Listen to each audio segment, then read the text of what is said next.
amoy na tingi in min hi ba katin long hiya lo chao swal thina krishna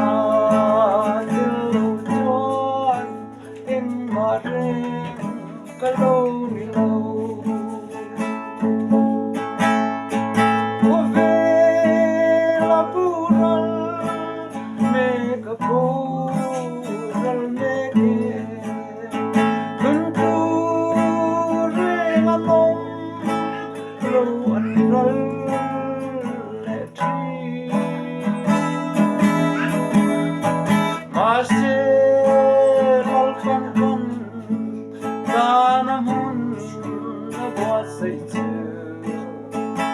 tuan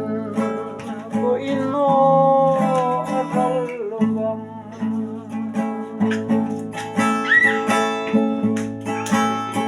dalpai harau yang limpol malutuan iping rupina ay naman selhi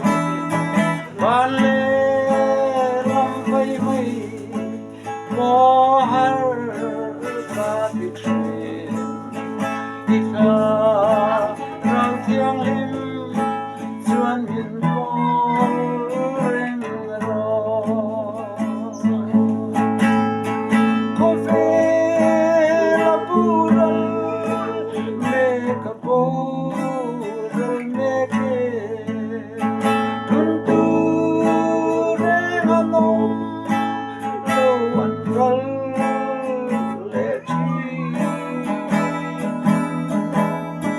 Marcelo Tonkan